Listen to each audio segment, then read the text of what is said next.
नमस्कार, आप देख रहे हैं न्यूज 24। आपके साथ मैं हूं रवि ठाकुर। मोदी सरकार को सत्ता से उखाड़ फेंकने के लिए विपक्षी दलों ने साथ आना मुनासिब समझा। गठबंधन को इंडिया नाम देकर सियासी गलियारों में हलचल भी मचाई, लेकिन सीट बंटवारे की बात आते ही अब गठबंधन में दरार दिखने लगी है। इल्जाम कांग्रेस की रणनीति और महत्वाकांक्षा पर लग रहा है और गठबंधन के बड़े चेहरे अखिलेश यादव और नीतीश कुमार की कांग्रेस से नाराजगी साफ साफ झलकने भी लगी है। आखिर क्यों कांग्रेस पर लग रहा है वादा खिलाफी का इल्जाम, आइए आपको बताते हैं हमारी इस खास रिपोर्ट में।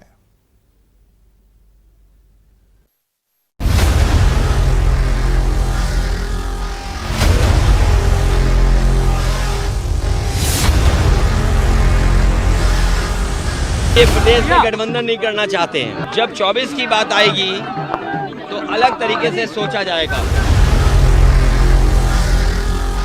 पहले कांग्रेस ईडी लगाती थी, अब बीजेपी ईडी लगाती है। पहले कांग्रेस नहीं बची, अब बीजेपी नहीं बची।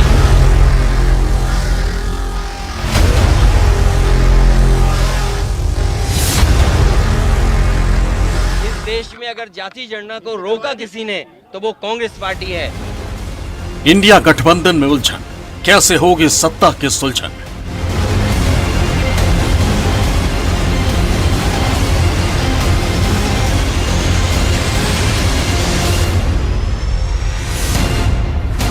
सीट बंटवारे पर बिगड़ता साथ, एनडीए के खिलाफ बनेगी बात।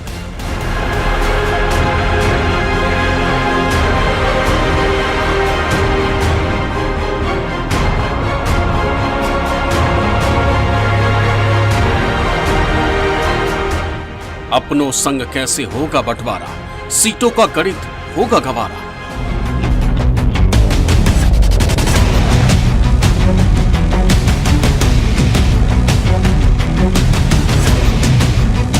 दो 2024 में मोदी सरकार को सत्ता से बाहर करने के लिए विपक्षी दलों ने खुद को जोड़ने की कोशिश की है, लेकिन 2023 के विधानसभा चुनावों में इंडिया गठबंधन में गांठ नजर आने लगी।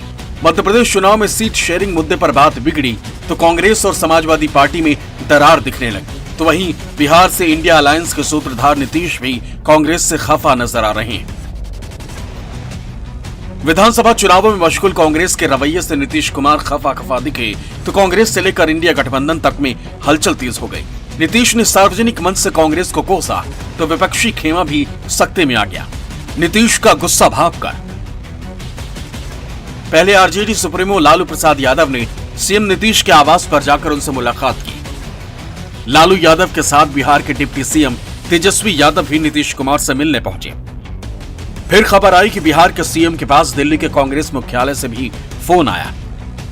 नीतीश से कांग्रेस के राष्ट्रीय अध्यक्ष मल्लिकार्जुन खड़गे ने सीएम नीतीश से फोन पर बात की।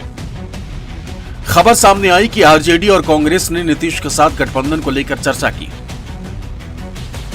आपको बता दें कि कांग्रेस अध्यक्ष खड़गे का फोन नीतीश को उनके उस बयान के बाद आया जिसमें उन्होंने कहा था कि कांग्रेस 5 राज्यों के विधानसभा चुनाव में व्यस्त है, उसके पास इंडिया गठबंधन के लिए फुर्सत नहीं। अभी तो काम ज्यादा नहीं हो रहा, अभी 5 जगह विधानसभा का चुनाव है, तो ये कांग्रेस पार्टी तो उसी में ज्यादा इंटरेस्टेड है।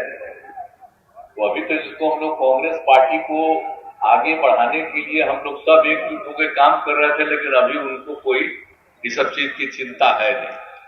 अभी तो लगे हुए हैं 5 राज्य के चुनाव, इसलिए 5 राज्य का चुनाव होगा, उसके बाद अपने सबको बुलावेंगे। आजकल कभी कोई चर्चा नहीं हो रही। दरअसल कांग्रेस से नीतीश की नाराजगी की अपनी वजह है। इसमें कोई दो राय नहीं है कि मुख्यमंत्री नीतीश कुमार की कोशिशों का ही नतीजा है कि आज सभी विपक्ष की पार्टियां एक मंच पर दिखाई दे रही। नीतीश कुमार को भी इंडिया गठबंधन से काफी उम्मीदें थी।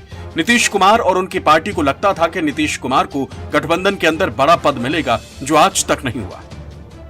इंडिया अलायंस की पटना में हुई पहली बैठक में लालू यादव ने राहुल गांधी को गठबंधन का दूल्हा घोषित कर दिया, जिसके बाद नीतीश कुमार का पीएम उम्मीदवार बनने का सपना हमेशा के लिए खत्म हो गया। दिल्ली में लालू यादव और राहुल गांधी की मुलाकात के बाद संयोजक बनने का भी सपना टूट गया, क्योंकि फैसला यह हुआ कि गठबंधन के अंदर 4 या 5 संयोजक बनाए जाएंगे। मध्य प्रदेश विधानसभा चुनाव में नीतीश कुमार चाहते थे कि कांग्रेस की तरफ से उन्हें सीट का ऑफर मिलेगा, लेकिन ऐसा भी नहीं हुआ और उसके बाद मजबूरी में जेडीयू को 10 उम्मीदवारों के नाम की घोषणा करनी पड़ी। एक तरफ नीतीश कुमार नाराज हैं तो दूसरी तरफ मध्य प्रदेश के विधानसभा चुनावों में कांग्रेस और समाजवादी पार्टी के बीच खिंची तलवार अब इंडिया गठबंधन को घायल कर रही है। एमपी चुनावों में कांग्रेस से मनमुटाव हुआ तो अखिलेश ने लोकसभा चुनावों में यूपी से समाजवादी पार्टी के प्लान का ऐलान कर दिया, जो निश्चित तौर पर इंडिया अलायंस को रास नहीं आएगा। आपको बता दें कि 1 नवंबर को समाजवादी पार्टी के प्रदेश कार्यकारिणी की बैठक हुई। बैठक में समाजवादी पार्टी अध्यक्ष अखिलेश यादव ने यूपी लोकसभा की 80 में से 65 सीटों पर चुनाव लड़ने का ऐलान कर दिया। समाजवादी पार्टी ने यूपी की 80 में से 15 सीटें गठबंधन के लिए रखने का फैसला किया। अखिलेश यादव ने बैठक में साफ कर दिया कि दूसरे दलों से गठबंधन होने पर भी पार्टी अकेले 65 सीटों पर चुनाव लड़ेगी। साथ ही बैठक में अखिलेश यादव ने बूथ स्तर पर संगठन को मजबूत करने की बात की। तय हुआ कि एक भी बूथ की मतदाता सूची में मनमाने ढंग से ना तो नाम काटे जा सके और ना फर्जी नाम जुड़ सके। बैठक में हर कार्यकारिणी सदस्य को एक विधानसभा क्षेत्र में संगठन को मजबूत करने की जिम्मेदारी भी सौंपी गई। एमपी चुनाव में सीट शेयरिंग में बात नहीं बनने के बाद से अखिलेश लगातार कांग्रेस पर हमलावर हैं। नौबत यहां तक पहुंच चुकी है कि अखिलेश बीजेपी को मात देने का दम भर रहे हैं, लेकिन बीजेपी और कांग्रेस को तुलना करने से भी नहीं चूक रहे। पहले कांग्रेस ईडी लगाती थी, अब बीजेपी ईडी लगाती है। पहले कांग्रेस नहीं बची, अब बीजेपी नहीं बचेगी। कांग्रेस कह रही है कि जाति गणना होनी चाहिए। इस देश में अगर जाति गणना को रोका किसी ने तो वो कांग्रेस पार्टी है, और वही बीजेपी जो पिछड़ों के खिलाफ है, जो आरक्षण के खिलाफ रही, वो भी आज जाति गणना की बात कर रही है। इसलिए मैं जनता से कहना चाहता हूं कि इन दोनों दलों से सावधान रहो। कांग्रेस को पता है कि समाजवादी पार्टी का ये रिएक्शन एमपी में कांग्रेस के एक्शन का जवाब है। यही वजह है कि यूपी में समाजवादी पार्टी के सीट शेयरिंग के फैसले पर कांग्रेस कुछ भी बोलने से बच रही। विधानसभा चुनावों के बाद मामला सुलझाने का दावा कर रही। अभी पूरी कांग्रेस पार्टी 5 स्टेट के चुनाव में हम लोग लगे हैं और अभी 5 स्टेट का परिणाम आ जाएगा। उसके बाद निश्चित तौर से स्टेट शेयरिंग की बात होगी और इस पर राष्ट्रीय नेतृत्व तय करेगा कि हमें क्या करना है, उनको क्या करना है, इस पर बैठ के लोग तय करेंगे।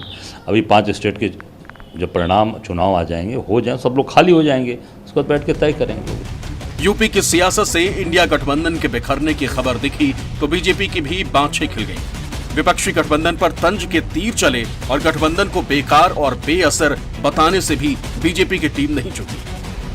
गठबंधन धरातल पर सफल नहीं होगा। ये सत्ता के लोलुप लोगों का एक समूह है, जबकि भारतीय जनता पार्टी गरीब कल्याण योजनाओं के माध्यम से जनता का भरोसा जीत चुकी है। भारतीय जनता पार्टी प्रदेश की 80 लोकसभा सीटों पर विजयश्री हासिल करेगी। माननीय प्रधानमंत्री जी की गरीब कल्याण योजनाओं ने जन जन का भरोसा जीता है और बीजेपी का वोट प्रतिशत लगातार बढ़ रहा है। ये सब सीजनल लोग हैं। जब चुनाव आता है तो इस प्रकार का प्रयास जनता को भ्रमित करने के लिए करते हैं। ना कांग्रेस ना समाजवादी पार्टी किसी अलायंस के गठबंधन के प्रति ये लोग जवाबदेही इनकी नहीं है और ना ही ईमानदार है उसके प्रति। जनता के मुद्दों से ध्यान भटकाने के लिए लोग इनकी उपस्थिति पर प्रश्न खड़े ना करें, इसलिए ध्यान भटकाने के लिए ये सब गठबंधन का प्रलाप अलापते हैं। और जो इन्होंने भ्रष्टाचार के साम्राज्य खड़े करे हैं, उनसे बचने के लिए सभी इस प्रकार की बातें कर रहे हैं। मध्य प्रदेश में इंडिया गठबंधन को नजरअंदाज करके कांग्रेस ने समाजवादी पार्टी को नाराज कर दिया है। नतीजा ये हुआ कि मध्य प्रदेश में कांग्रेस और समाजवादी पार्टी एक दूसरे के खिलाफ हो गए हैं। कांग्रेस ने जिन 6 सीटों का भरोसा समाजवादी पार्टी को दिया था, उन सभी सीटों पर कांग्रेस ने अपने उम्मीदवार उतार दिए। अखिलेश यादव इसको हजम नहीं कर पाए और अब अखिलेश यादव यूपी के जरिए मध्य प्रदेश की नाराजगी जाहिर कर रहे हैं। मध्य प्रदेश में कांग्रेस और समाजवादी पार्टी का समीकरण किस हद तक बिगड़ चुका है, ये दोनों पार्टियों के दिग्गज नेताओं की जुबान की तलखी से समझा जा सकता है। एक तरफ अखिलेश यादव कांग्रेस को धोखेबाज, चिरकुट और बीजेपी से मिला हुआ बता रहे हैं, तो वहीं कमलनाथ अखिलेश यादव का नाम तक पहचानने को तैयार नहीं। अगर मुझे पता होता कि गठबंधन प्रदेश स्तर पे नहीं है तो मैं समाजवादी पार्टी के नेताओं को दिग्विजय सिंह जी के पास नहीं भेजता। अगर मुझे ये पता होता कि समाजवादी पार्टी को प्रदेश स्तर पे गठबंधन नहीं कर रहे हैं, मैं कमलनाथ जी के पास अपनी पार्टी के लोगों को नहीं भेजता। और मुझे ये भरोसा होता कि कांग्रेस पार्टी के लोग धोखा देंगे तो मैं उनकी बात पे भरोसा नहीं करता। मैं आपके माध्यम से कांग्रेस पार्टी को कहना चाहता हूँ, अपने चिरकुट नेताओं से हमारी पार्टी के बारे में न बुलवाएं। बहुत उत्साह है और दिखती संख्या से हम सोचते थे हम जीतेंगे, अब हम उससे ज्यादा जीतेंगे। सर, अखिलेश यादव ने आरोप लगाया कि कांग्रेस अरे भाई छोड़ो अखिलेश। हाल ही में यूपी में हुए घोसी विधानसभा उपचुनाव में इंडिया ब्लॉक ने समाजवादी पार्टी को समर्थन किया था और कांग्रेस ने अपने उम्मीदवार नहीं उतारे थे। लिहाजा घोसी में समाजवादी पार्टी की जीत हो गई, लेकिन उत्तराखंड के बागेश्वर में कांग्रेस हार गई, जिसको लेकर अजय राय ने अखिलेश यादव को कसूरवार ठहराया था कि गठबंधन नहीं है तो हम स्वीकार करते हैं गठबंधन नहीं है, और गठबंधन अगर केवल उत्तर प्रदेश में केंद्र के लिए होगा तो उस समय विचार किया जाएगा, और जैसा व्यवहार होगा समाजवादी पार्टी के साथ वैसा ही व्यवहार उनको देखने को मिलेगा। यहाँ पर हम इतना ही कहना चाहेंगे आदरणीय अखिलेश जी से और समाजवादी पार्टी के नेताओं से कि आप बड़ा मन करिए, और जैसे हमने घोसी में बड़ा मन करके आपका समर्थन किया, आपको चुनाव जिताया, उसी प्रकार आप बड़ा मन करके मध्य प्रदेश में भी कांग्रेस पार्टी का समर्थन करिए और भारतीय जनता पार्टी को शिकस्त दीजिए, चुनाव हराइए। क्या विपक्षी गठबंधन का सपना बिखरने की कगार पर है? बीते कुछ दिनों के राजनीतिक हालातों को देखे तो ऐसा ही लगता है। एक तरफ नीतीश कुमार और अखिलेश यादव की कांग्रेस को लेकर नाराजगी इंडिया गठबंधन में हलचल पैदा कर रही है, तो दूसरी तरफ आम आदमी पार्टी और कांग्रेस के बीच का विवाद भी अपने चरम पर है। पश्चिम बंगाल में ममता बनर्जी और अधीर रंजन चौधरी के बीच की कलह भी पश्चिम बंगाल की जमीन से इंडिया गठबंधन को लेकर अच्छी खबर नहीं ला रही है। ऐसे में 2024 के लोकसभा चुनाव में मोदी के खिलाफ विपक्ष किस हद तक लामबंद हो पाएगा, इस पर सस्पेंस बढ़ता जा रहा है। इसमें कोई दो राय नहीं कि विपक्ष मोदी की नीतियों और फैसलों से परेशान है। मोदी सरकार को हटाने के लिए हर दल पूरी शिद्दत से कोशिश में जुटा है, लेकिन इस बात से भी कोई इनकार नहीं कर सकता कि खुद को सर्वे सर्वा समझने वाली हर पार्टी किसी भी तरह से झुकने या कुछ भी छोड़ने को तैयार नहीं, और हर पार्टी की अपनी महत्वाकांक्षा भी इस गठबंधन पर भारी पड़ सकता है। ताजा हालातों को देखें तो इंडिया गठबंधन के बिखरने को लेकर जो आशंकाएं जताई जा रही, उसके पीछे विपक्षी एकता का इतिहास भी एक बहुत बड़ा कारण है।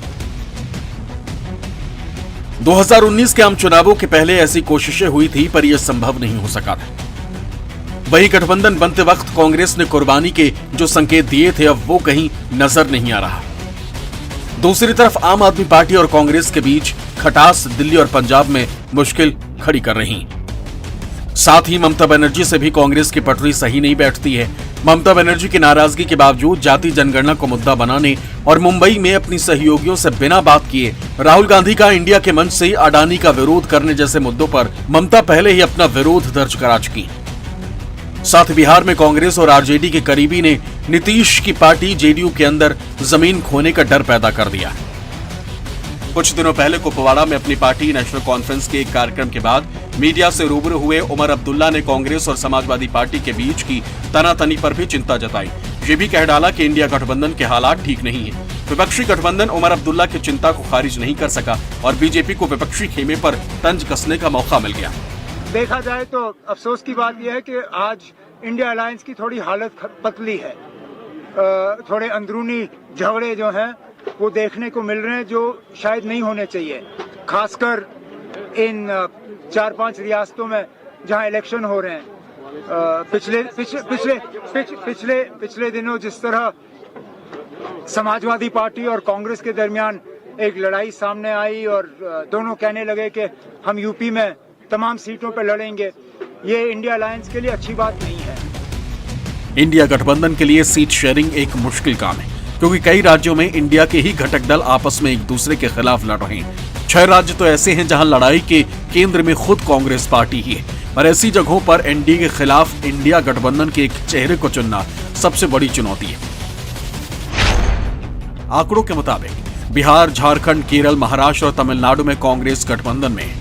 बिहार, झारखंड, केरल, महाराष्ट्र और तमिलनाडु 5 राज्यों में 161 सीट है। बिहार में जेडीयू और महाराष्ट्र में शिवसेना चुनाव के बाद गठबंधन में शामिल हुई। ताजा समीकरणों के मुताबिक केरल में कांग्रेस यूडीएफ गठबंधन में और इसी गठबंधन में चुनाव लड़ेगी। इसके साथ मध्य प्रदेश, छत्तीसगढ़, राजस्थान, तेलंगाना, उड़ीसा, आंध्र प्रदेश, गुजरात, हरियाणा, कर्नाटक, असम और पूर्वोत्तर के राज्यों की 235 सीट पर कांग्रेस का पलड़ा भारी है। आंध्र प्रदेश, तेलंगाना और उड़ीसा सहित दक्षिणी राज्यों में इंडिया में शामिल दूसरी पार्टियों का कोई खास जनाधार नहीं है, और दक्षिण भारत के ज्यादातर राज्यों की सीटों पर कांग्रेस का ही दावा मजबूत नजर आ रहा है। कांग्रेस के टॉप लीडर्स का मानना है कि सब के बावजूद सीट बंटवारे में कोई खास मुश्किल नहीं होगी। गठबंधन की एकता की गठरी की मजबूती पर पीएम मोदी और उनके कारकुन पहले से ही सवाल दागते रहे और अब इंडिया गठबंधन में शुरू हुई सिर्फ फुटअव्वल ने सरकार को विपक्ष पर हमले का मौका दे दिया। साथ ही सीटों को लेकर शुरू हुई खींचतान ने विपक्ष के एजेंडे पर भी प्रश्न चिन्ह लगा दिया। पटना से सौरभ कुमार के साथ ब्यूरो रिपोर्ट, न्यूज़ 24।